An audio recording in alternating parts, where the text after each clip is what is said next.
അംബേദ്കറിൽ അമിത്ഷായ്ക്ക് അടിതെറ്റിയോ? അമിത്ഷായ്ക്ക് വേണ്ടിയുള്ള BJPയുടെ പ്രതിരോധം പാളിയോ? അംബേദ്കർ അംബേദ്കർ അംബേദ്കർ എന്ന് ഉരുവിടാതെ ഇതേപോലെ ദൈവത്തിനെ വിളിച്ചെങ്കിൽ നിങ്ങൾക്ക് 7 ജന്മം പുണ്യം കിട്ടും എന്നാണ് അമിത്ഷാ രാജ്യസഭയിൽ നടത്തിയ പരാമർശം. ആ പരാമർശം നടത്തിയത് തന്നെ 75-ാം വാർഷികം, ഇന്ത്യൻ ഭരണഘടനയുടെ 75-ാം വാർഷികവുമായി ബന്ധപ്പെട്ട ചർച്ചയിലാണ് എന്നുള്ളതാണ് ഏറ്റവും പ്രധാനപ്പെട്ട കാര്യം. അതായത് അക്ഷരാർത്ഥത്തിൽ അമിത്ഷാ അംബേദ്കർ എന്ന് പറയുന്ന മഹാമനുഷ്യനെ, ഇന്ത്യയെ ഡിസൈൻ ചെയ്ത മനുഷ്യനെ അപമാനിക്കുകയാണ് എന്ന് നമുക്ക് ഉറപ്പിച്ച് പറയാവുന്ന തരത്തിലുള്ള വാക്കുകൾ എന്ന് പ്രതിപക്ഷം ആരോപിക്കുന്നു. ഒപ്പം ആ വാക്കുകളെ നമുക്ക് അങ്ങനെ തന്നെ കാണാം എന്ന് തോന്നുന്നു. എന്തായാലും ഭീംറാവു അംബേദ്കർ എന്ന് പറയുന്ന ഇന്ത്യയുടെ ഭരണഘടന ശില്പിയെ ഭരണഘടനയുമായി ബന്ധപ്പെട്ട 75-ാം വാർഷികവുമായി ബന്ധപ്പെട്ട ചർച്ചയിൽ തന്നെ ഇന്ത്യയുടെ ആഭ്യന്തരമന്ത്രി അപമാനിച്ചിരിക്കുന്നു എന്നുള്ളതാണ് ഏറ്റവും സുപ്രധാനമായ കാര്യം. സ്വതന്ത്ര ഇന്ത്യയുടെ ആദ്യ നിയമമന്ത്രി കൂടിയാണ് അംബേദ്കർ എന്നുള്ള കാര്യം ഓർക്കണം.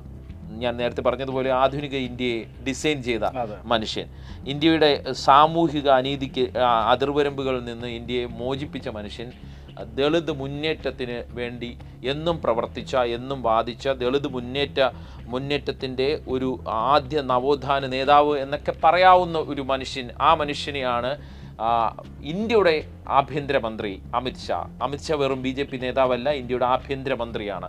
അദ്ദേഹം അപമാനിച്ചിരിക്കുന്നത്. പക്ഷേ നമ്മൾ കണ്ടത് എന്താണ്? ഒരിക്കലുമില്ലാതെ അമിത്ഷാ വളരെ പെട്ടെന്ന് തന്നെ തൻ്റെ വാക്കുകളിലെ വിപത്ത് തിരിച്ചറിയുക എന്ന് പറയുന്നത് രാഷ്ട്രീയമായി അതിൻ്റെ ഒരു വിപത്ത് തിരിച്ചറിഞ്ഞുകൊണ്ട് പെട്ടെന്ന് തന്നെ വിശദീകരിക്കുന്ന അമിത്ഷായെ വിശദീകരിക്കേണ്ടി വന്നു. സാധാരണ പ്രതിപക്ഷം ഉയർത്തുന്ന ഒരു ആരോപണങ്ങളിലും വീഴാത്ത അചഞ്ചലമായി നിൽക്കുന്ന ഒരു നേതാവാണ് അമിത്ഷാ. അമിത്ഷായ്ക്ക് പോലും ഈ കാര്യത്തിൽ വിശദീകരണം നൽകേണ്ടി വന്നു. മാധ്യമങ്ങൾക്ക് മുന്നിൽ വളരെ മണിക്കൂറുകൾക്കകം തന്നെ മാധ്യമങ്ങൾക്ക് മുന്നിൽ വന്ന് ഞാൻ പറഞ്ഞത് അതല്ല, കോൺഗ്രസ് ആണ് എൻ്റെ വാക്കുകൾ വളച്ചൊടിച്ചത് എന്ന് അമിത്ഷായ്ക്ക് പറയേണ്ടി വന്നു എന്നുള്ളതാണ് ഭീംറാവു അംബേദ്കറിൻ്റെ ശക്തി എന്നുള്ളതാണ് BJP തിരിച്ചറിഞ്ഞത് എന്നാണ് മനസ്സിലാക്കാനുള്ളത്. ഒപ്പം മോദിയും വന്ന് അമിത്ഷായെ പ്രതിരോധിക്കുന്ന കാഴ്ച ഒരുപക്ഷെ ഈ 3-ാം മോദി മന്ത്രിസഭ അല്ലെ 2-ാം മോദി മന്ത്രിസഭ കഴിഞ്ഞുള്ള സംഭവത്ത് ഒരു പെട്ടെന്നൊരു വിവാദത്തിൽ ഇത്ര പെട്ടെന്ന് BJP പ്രതിരോധത്തിലാകുന്ന, അല്ലെങ്കിൽ അതിനൊരു വിശദീകരണം നൽകേണ്ടി വരുന്ന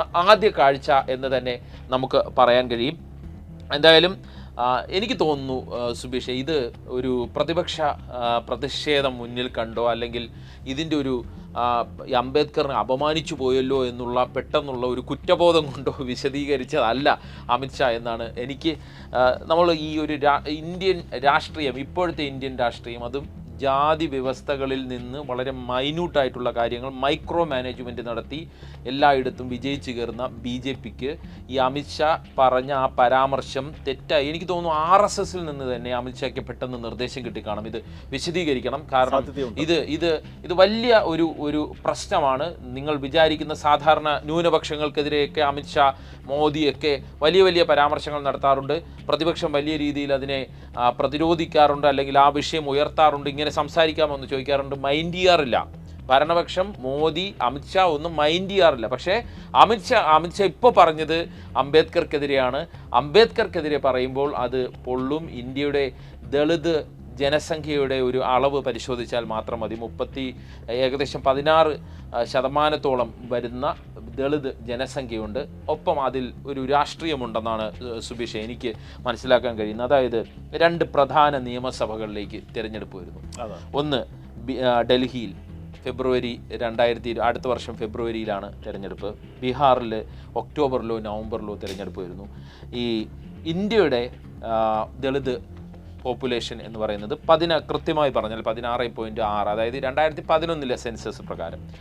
ഡൽഹിയിലെ ദളിത് പോപ്പുലേഷൻ എന്ന് പറയുന്നത് 16.75 അതിൽ സബ് കാസ്റ്റുകൾ, ഒരുപാട് സബ് കാസ്റ്റുകളൊക്കെ ഉണ്ട്. ഈ ദളിതിൽ തന്നെ ഒരുപാട് സബ് കാസ്റ്റുകളുള്ള ഒരു പ്രദേശമാണ് ഡൽഹി. ഉത്തർപ്രദേശുമായി ചേർന്ന് കിടക്കുന്ന ഒരു പ്രദേശമായതുകൊണ്ട് തന്നെ അങ്ങനെ വരുമ്പോൾ അത് 20% വരും. അപ്പോൾ ഏറ്റവും കൂടുതൽ ദളിത് പോപ്പുലേഷനുള്ള മറ്റൊരു സംസ്ഥാനം എന്ന് പറയുന്നത് പഞ്ചാബാണ്. അപ്പോൾ ഡൽഹിയും പഞ്ചാബും തമ്മിലുള്ള ബന്ധം എന്നാണ് AAP ആണ്.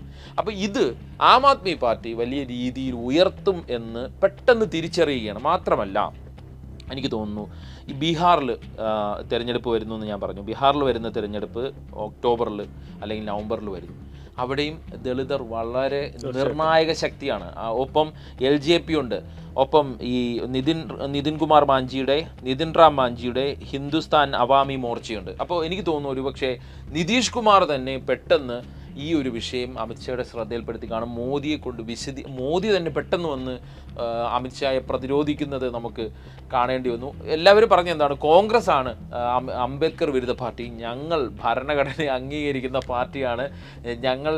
അതായത് ഒന്ന് സുബിഷ വെറുതെ ഒന്ന് ആലോചിച്ച് നോക്കി, ഈ ഒരു ചർച്ചകൾ ഇവിടെ വന്നപ്പോൾ ഈ പ്രിയങ്ക ഗാന്ധി ഒപ്പം ഗാഡ്കെ എല്ലാവരും വളരെ ശക്തമായി, രാഹുൽ ഗാന്ധിയൊക്കെ ശക്തമായി BJPയുടെ മനുസ്മൃതി അനുകൂല നിലപാടുകളെ വെച്ച് വലിയ രൂക്ഷമായ രീതിയിലുള്ള പരാമർശങ്ങൾ നടത്തി. അപ്പോഴൊന്നും പ്രധാനമന്ത്രി അതിന് രാഹുൽ ഗാന്ധിക്ക് മറുപടി പറഞ്ഞുവെങ്കിൽ പോലും, ഇന്ത്യയുടെ ഭരണഘടനയുടെ ശക്തിയെക്കുറിച്ച് പറഞ്ഞെങ്കിൽ പോലും മനുസ്മൃതിയോ അല്ലെങ്കിൽ ആ രീതിയിൽ അതിനെ ഒരു കമ്പയർ ചെയ്തുള്ള ഒരു പരാമർശമൊന്നും നടത്തിയില്ല. പക്ഷേ അമിത്ഷാ അത് നടത്തി. അമിത്ഷാ പറഞ്ഞു ഭരണഘടനയെ എന്നും അംഗീകരിക്കുന്ന പാർട്ടിയാണ് BJP എന്ന് പറയേണ്ട രീതിയിലേക്ക് കാര്യങ്ങൾ വന്നത് അംബേദ്കറെ തൊട്ടതുകൊണ്ടാണ്. സത്യത്തിൽ BJPക്ക് പറ്റിയ വലിയൊരു അമളിയാണ് എന്ന് ഞാൻ പറയും.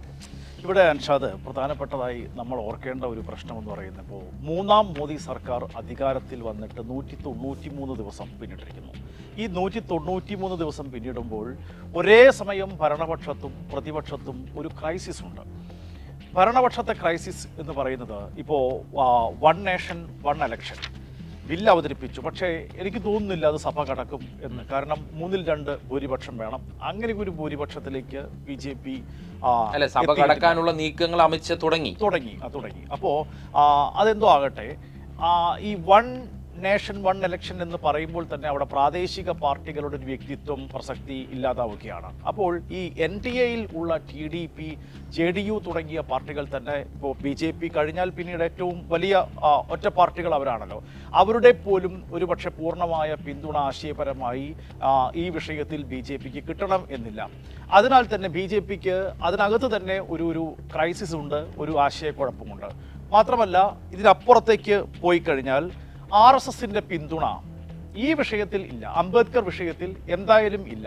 കാരണം ഞാൻ മണിക്കൂറുകൾക്ക് മുൻപ് പുറത്തിറക്കിയ ഒരു വീഡിയോയിൽ പറഞ്ഞതുപോലെ ഹരിയാന നിയമസഭാ തെരഞ്ഞെടുപ്പ്, മഹാരാഷ്ട്ര നിയമസഭാ തെരഞ്ഞെടുപ്പ്, അവിടെയെല്ലാം ചുരുക്കം ചില തെരഞ്ഞെടുപ്പ് പ്രചാരണ യോഗങ്ങളിൽ മാത്രമാണ് നരേന്ദ്രമോദിയെ എഴുന്നള്ളിച്ചു കൊണ്ടുവന്നത്. മോദി ഇല്ലെങ്കിലും ഇപ്പോൾ BJPക്ക് ഒരു തിരഞ്ഞെടുപ്പിൽ വിജയിക്കാം എന്ന അവസ്ഥയിലേക്ക് കാര്യങ്ങൾ എത്തിയിട്ടുണ്ട്. അതിനാൽ തന്നെ തങ്ങൾക്ക് RSSന്റെ ഭാഗത്തു നിന്നും കാര്യമായ പിന്തുണ ഇല്ല എന്നുള്ള കൃത്യമായ തിരിച്ചറിവ് ഏറ്റവും കൂടുതലായി, ഏറ്റവും ആദ്യമേ അറിഞ്ഞ 2 പേരാണ് നരേന്ദ്രമോദിയും അമിത്ഷായും. ഇതിനിടയിൽ ഇപ്പോൾ ഇതാ ഉദ്ധവ് താക്കറെ മഹാരാഷ്ട്രയിൽ ദേവേന്ദ്ര ഫട്നാവിസിനെ പോയി കണ്ടിരിക്കുന്നു. ഉദ്ധവ് താക്കറെ ഒരുപക്ഷെ തിരിച്ചു വന്നേക്കാം മഹായുതിയിലേക്ക്. അങ്ങനെ എത്തി നിൽക്കുമ്പോഴാണ് അബദ്ധത്തിൽ എന്ന് തോന്നിപ്പിക്കാവുന്ന രീതിയിലുള്ള ഒരു പരാമർശം കേന്ദ്ര ആഭ്യന്തരമന്ത്രി അമിത്ഷായുടെ ഭാഗത്തു നിന്നും ഉണ്ടായത്. പക്ഷേ അത് അബദ്ധമല്ല, അത് ഹിന്ദുത്വ പ്രത്യയശാസ്ത്രത്തിന്റെ ഒരു ഭാഗമായിട്ട് തന്നെയാണ് അങ്ങനെ ഒരു പരാമർശം വന്നത് എന്ന് വിശ്വസിക്കാനാണ്, ഉള്ളിൽ നിന്ന് വന്നതാണ് എന്ന് വിശ്വസിക്കാനാണ് എനിക്കിഷ്ടം. അതിലേക്ക് നമുക്ക് വരാം. പക്ഷെ അത് പെട്ടു. ഇപ്പോൾ അതൊരു കുരുക്കിലാകപ്പെട്ട ഒരു അവസ്ഥയിലേക്ക് BJPയെയും നരേന്ദ്രമോദിയെയും അമിത്ഷായെയും എത്തിച്ചിട്ടുണ്ട് എന്ന് ശരിയാണ്. അതുകൊണ്ട് തന്നെയാണ് എക്സിൽ മറുപടിയുമായി നരേന്ദ്രമോദി തന്നെ മിനിറ്റുകൾക്കകം രംഗത്ത് വന്നത്. തിടുക്കത്തിൽ ഒരു വാർത്താ സമ്മേളനം വിളിച്ചുകൊണ്ട് തൻ്റെ പ്രസംഗം പ്രതിപക്ഷം വളച്ചൊടിക്കുക മാത്രമാണ് ഉണ്ടായത് എന്നുള്ളൊരു വിശദീകരണവുമായി അമിത്ഷായ്ക്ക് മുന്നോട്ട് വരേണ്ടി വരികയും ചെയ്തതിൻ്റെ സാഹചര്യം ഇത്രയേ ഉള്ളൂ.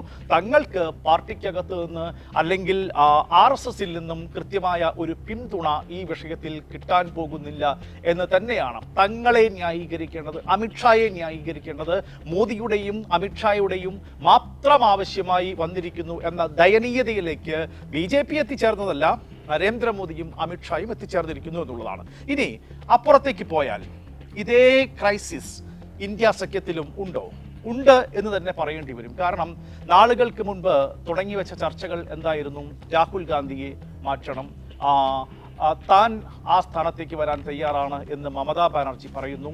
മമതാ ബാനർജിയുടെ പേര് ലാലു പ്രസാദ് യാദവ് മുന്നോട്ട് വയ്ക്കുന്നു, ശരത് പവാർ മുന്നോട്ട് വയ്ക്കുന്നു, ഉദ്ധവ് താക്കറേക്കും വിരോധമില്ല, അഖിലേഷ് യാദവിനും വിരോധമില്ല.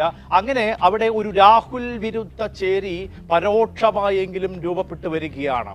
മമതാ ബാനർജിക്ക് അനുകൂലമായി ഒരു ചേരി രൂപപ്പെട്ടു വരുന്നു. അതേസമയം ഞാൻ നേരത്തെ പറഞ്ഞതുപോലെ ഉദ്ധവ് താക്കറെ ഏത് നിമിഷം വേണമെങ്കിലും മുന്നണി വിട്ട് പോയേക്കാം എന്നൊരു സാഹചര്യം ഉരുത്തിരിഞ്ഞു വരികയും ചെയ്യുന്നു. അപ്പോൾ ഇത്തരത്തിലുള്ള ആശയപരവും അല്ലാത്തതുമായ വിയോജിപ്പും അനൈക്യവും ഇതാ ഏത് നിമിഷവും ഇന്ത്യ സഖ്യം ഇതാ തകർന്നു വീഴാൻ പോകുന്നു എന്ന തോന്നൽ ജനിപ്പിച്ച ഒരു ഘട്ടത്തിലാണ് ആദ്യം ഈ അലഹബാദ് ഹൈക്കോടതി ജഡ്ജി എസ് കെ യാദവിന്റെ വിഷയം ഉണ്ടാകുന്നു. അത് നമ്മൾ നേരത്തെ വിശദീകരിച്ചതാണ്. രണ്ടാമത്തേതായിട്ടാണ് ഇപ്പോൾ അംബേദ്കർ വിഷയം വരുന്നത്. ഇന്ന് നമ്മൾ കണ്ടതെന്താണ്?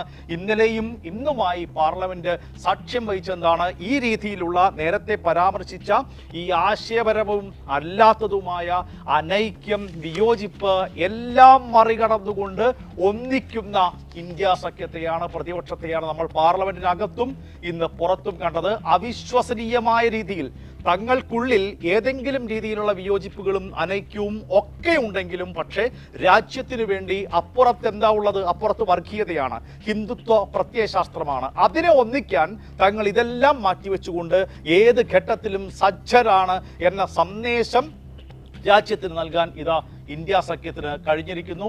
ആ അർത്ഥത്തിൽ അവിശ്വസനീയമായ ഒരു ഒത്തുചേരലിന് ഈ സന്ദർഭം വഴിയൊരുക്കി എന്നാണ് എനിക്ക് തുടക്കത്തിൽ പറയാനുള്ളത്. മറ്റൊന്ന്, ഇപ്പോൾ ഈ എന്തുകൊണ്ടാണ് നേരത്തെ അൻഷാദ് പറഞ്ഞല്ലോ ഇത് ഒരു അബദ്ധം ആണോ എന്ന് ചോദിച്ചാൽ അബദ്ധത്തിൽ വായിൽ നിന്ന് വീണതാണ്. പക്ഷേ അത് ഞാൻ സൂചിപ്പിച്ച പോലെ ഹിന്ദുത്വ പ്രത്യയശാസ്ത്രം അങ്ങനെയേ അംബേദ്കറിനെ കണ്ടിട്ടുള്ളൂ. ഇപ്പോൾ കോൺഗ്രസ് അംബേദ്കറോട് സ്വീകരിച്ച നിലപാട് എന്തായിരുന്നു, അല്ലെങ്കിൽ RSS അംബേദ്കറോട് സ്വീകരിച്ച നിലപാട് എന്തായിരുന്നു എന്ന് ചോദിച്ചാൽ നമുക്കത് വിസ്തരിക്കാൻ സമയമില്ലെങ്കിലും കോൺഗ്രസ് മുൻകാലങ്ങളിൽ അംബേദ്കറോട് സ്വീകരിച്ച നിലപാട് എന്തു തന്നെ ആകട്ടെ, പക്ഷെ ഇപ്പോൾ അവർ സ്വീകരിക്കുന്ന നിലപാട് ഒരു രാഷ്ട്രീയ കരുനീക്കമാണ്, അല്ലെങ്കിൽ രാഷ്ട്രീയ മുതലെടുപ്പിന് വേണ്ടിയാണ് എന്നൊരു ആക്ഷേപം ഉയർന്നാൽ പോലും അത് അങ്ങനെ തന്നെയാണ് എന്ന് സമ്മതിച്ചാൽ പോലും ഇപ്പോൾ അവർ സ്വീകരിക്കുന്ന ഈ നിലപാട് ശരിയാണെന്നേ നമുക്ക് പറയാൻ സാധിക്കുകയുള്ളൂ. കാരണം ഒരു കാലഘട്ടത്തിൽ ഈ മതാത്മക സമൂഹത്തിൽ നിന്നും ആധുനികമായ ഒരു ജനാധിപത്യ സമൂഹത്തിലേക്ക് ഇന്ത്യയെ കൈപ്പിടിച്ചുയർത്താൻ, രാജ്യത്തെ നയിക്കാൻ പ്രതിജ്ഞാബദ്ധരായി മുന്നോട്ട് വന്ന രണ്ട് വ്യക്തികളുടെ പേരുകൾ അന്നത്തെ പ്രധാനമന്ത്രി ജവഹർലാൽ നെഹ്റുവും അന്നത്തെ നിയമകാര്യമന്ത്രി PR അംബേദ്കറും ആയിരുന്നു. അന്ന് ഈ ഹിന്ദു വ്യക്തി നിയമം കൊണ്ടുവരാൻ വേണ്ടി അംബേദ്കർ സഹിച്ച ത്യാഗവും യാതനകളും ചരിത്രം വായിച്ചാൽ മനസ്സിലാക്കും. ഹിന്ദു വിധവകൾക്കും പെൺമക്കൾക്കും സ്വത്തിൽ തുല്യമായ അവകാശം, അവർ ആവശ്യപ്പെടുകയാണെങ്കിൽ നിയമപരമായ വിവാഹമോചനം അനുവദിക്കുക, ഈ രണ്ട് കാര്യങ്ങൾക്കും ഊന്നൽ നൽകിക്കൊണ്ടുള്ള ഹിന്ദു വ്യക്തി നിയമം കൊണ്ടുവരാൻ ഏറ്റവും കൂടുതൽ ശ്രമിച്ചത്, ഉത്സാഹിച്ചത് നെഹ്റുവും PR അംബേദ്കറും മാത്രമായിരുന്നു അന്ന്. പക്ഷേ അൻഷാദെ, കോൺഗ്രസിനകത്ത് നിന്ന് തന്നെ വലിയ തോതിലുള്ള എതിർപ്പ് ഉയർന്നു. ഭരണഘടനാ അസംബ്ലിയുടെ പ്രസിഡന്റായിരുന്ന രാജേന്ദ്ര പ്രസാദാണ് ഏറ്റവും ശക്തമായി എതിർത്തത്. രാജേന്ദ്ര പ്രസാദ് പറഞ്ഞത് ഇങ്ങനെയൊരു നിയമം വിവേചനപരമാണ്, ഇനി അത് ആ ബിൽ അവതരിപ്പിക്കുന്നു, പാസാക്കുന്നു എങ്കിൽ തന്നെയും ഭരണഘടനാ അസംബ്ലിയുടെ പ്രസിഡന്റ് എന്ന നിലയ്ക്ക് ഞാനത് അംഗീകരിക്കില്ല എന്നാണ് അന്ന് രാജേന്ദ്ര പ്രസാദ് പറഞ്ഞത്. അതിനെയും നെഹ്റു എതിർത്തു. നെഹ്റു കോൺഗ്രസ് ഈ നിലപാടുമായി മുന്നോട്ട് പോയാൽ ഏറ്റവും പിന്തിരിപ്പൻ യാഥാസ്ഥിതിക പാർട്ടിയായിട്ട് കോൺഗ്രസ് മാറും എന്നാണ് അന്ന് ജവഹർലാൽ നെഹ്റു പറഞ്ഞത്. അന്ന് RSSന്റെ നിലപാട് എന്തായിരുന്നു? ഞാനത് പറയാൻ വേണ്ടിയിട്ടാണ്. RSS അംബേദ്കറോട് സ്വീകരിച്ച നിലപാട് എന്തായിരുന്നു? RSS അന്ന് ഈ പറയുന്ന പോലെ ഹിന്ദു മഹാസഭ, രാമരാജ്യ പരിഷത്ത് എല്ലാവരും ചേർന്ന് ഹിന്ദു വ്യക്തി നിയമ വിരുദ്ധ സമിതി രൂപീകരിച്ചു. അന്ന് ഏറ്റവും കൃത്യമായി ഇതിനെ എതിർത്തത് RSS ആയിരുന്നു. ഹിന്ദു വ്യക്തി നിയമ വിരുദ്ധ സമിതി രൂപീകരിക്കാൻ ഈ രാമരാജ്യ പരിഷത്തിനെയും ഹിന്ദു മഹാസഭയെയും ഒന്നിച്ചു ചേർത്തുകൊണ്ട് ഒരു വിശാലമായ ഒരു പ്ലാറ്റ്ഫോമിൽ അംബേദ്കറിനെ എതിർത്ത്, ഈ നിയമത്തെ എതിർത്ത് ശക്തമായി മുന്നോട്ട് വന്നത് ഈ RSS ആയിരുന്നു. അന്ന് ഈ ഹിന്ദു ധർമ്മ സംഘത്തിന്റെ പ്രസിഡന്റ് സ്വാമി കർപ്പത്രിജി മഹാരാജ് ഹിന്ദുക്കളോട് ആഹ്വാനം ചെയ്തത് വിവാഹമോചനം എന്ന് പറയുന്നത് നമ്മുടെ രീതിശാസ്ത്രങ്ങൾക്ക് വിരുദ്ധമാണ്. വിവാഹമോചനം സ്ത്രീകൾക്ക് അനുവദിക്കപ്പെട്ടിട്ടില്ല. അതിനാൽ ഈ നിയമം, നമ്മുടെ വ്യവസ്ഥ എന്ന് പറയുന്നത് ഈ ഭരണഘടനാ അസംബ്ലിക്ക് ഹിന്ദുവിന്റെ വ്യക്തി നിയമങ്ങളിൽ ഇടപെടാൻ എന്താണ് അധികാരം, എന്താണ് അവകാശം എന്നാണ് സ്വാമി കർപ്പത്രജി മഹാരാജ് അന്ന് ചോദിച്ചത്. എന്നിട്ട് അദ്ദേഹം പറഞ്ഞത്, നമ്മുടെ വ്യവസ്ഥ എന്ന് പറയുന്നത്, നമ്മുടെ മാർഗദർശന രേഖ എന്ന് പറയുന്നത് ധാർമ്മിക ചര്യയാണ്. ധർമ്മശാസ്ത്രങ്ങൾ എന്താണോ ഉദ്ഘോഷിക്കുന്നത് അതനുസരിച്ചാണ് ഹിന്ദു മുന്നോട്ട് പോകേണ്ടത്.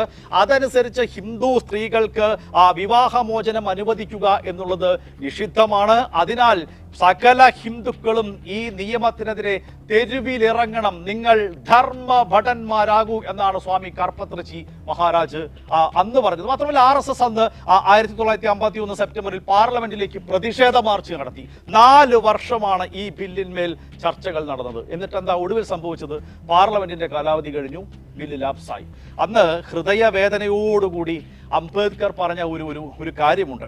ഹിന്ദു സമൂഹത്തിന്റെ ആത്മാവായ വർഗത്തിനുമിടയിൽപ്പെട്ട് ലിംഗത്തിനും ഇടയിൽപ്പെട്ട് അസമത്വം മാത്രം ശേഷിപ്പിച്ചുകൊണ്ട് സാമ്പത്തിക താല്പര്യങ്ങൾ മാത്രം ചർച്ച ചെയ്തുകൊണ്ടുള്ള നിയമനിർമ്മാണം ഈ ഭരണഘടനയെ പ്രഹസനമാക്കും എന്നാണ് BR അംബേദ്കർ പറഞ്ഞത്. എന്നിട്ട് ഒരു കാര്യം കൂടി പറഞ്ഞു, അങ്ങനെ നിർമ്മിക്കപ്പെടുന്ന നിയമം, അതിന്മേൽ നിങ്ങൾ ഉയർത്തുന്ന നിയമം ഒരു തീട്ടക്കൂമ്പാരത്തിനുമേൽ പണിയുന്ന കൊട്ടാരം മാത്രമായിരിക്കുമെന്ന് പറഞ്ഞുകൊണ്ട് രാജിവെച്ചൊഴിയുകയാണ് BR അംബേദ്കർ. അന്ന് BR അംബേദ്കറിന്റെ അത്രയും തീവ്രമായ ആഴത്തിലുള്ള ഹൃദയവേദനയ്ക്ക് കാരണമായ RSSന്റെ പ്രതിനിധിയല്ലേ അമിത്ഷാ?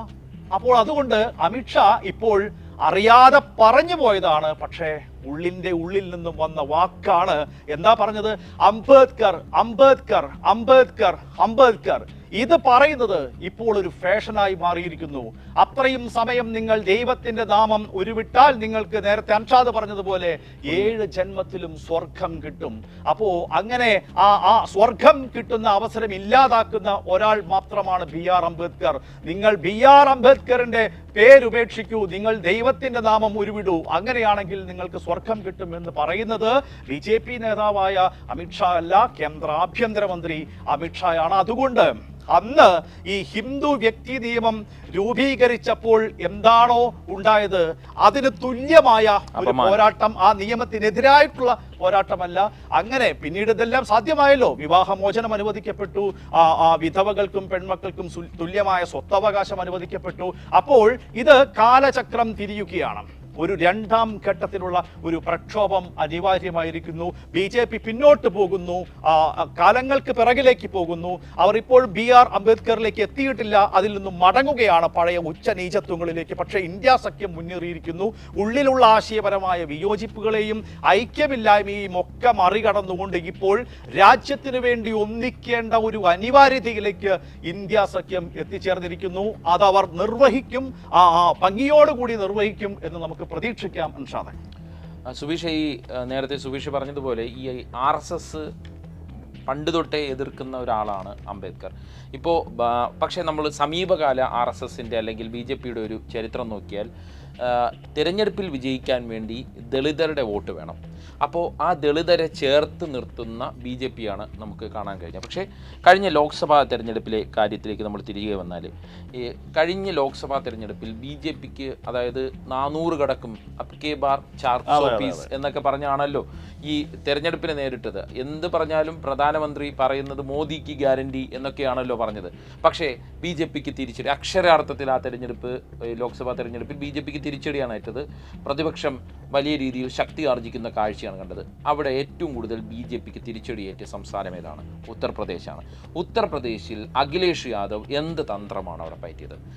PDA എന്ന് പറയുന്ന തന്ത്രം. അതായത് ദളിതരെയും മുസ്ലിങ്ങളെയും മറ്റ് അധസ്ഥിത വിഭാഗങ്ങളെല്ലാം ഒത്തു നിർത്തിക്കൊണ്ട് ഒരു തെരഞ്ഞെടുപ്പ് വിജയമാണ് അഖിലേഷ് യാദവും ഒപ്പം കോൺഗ്രസും അവിടെ നേടിയത്.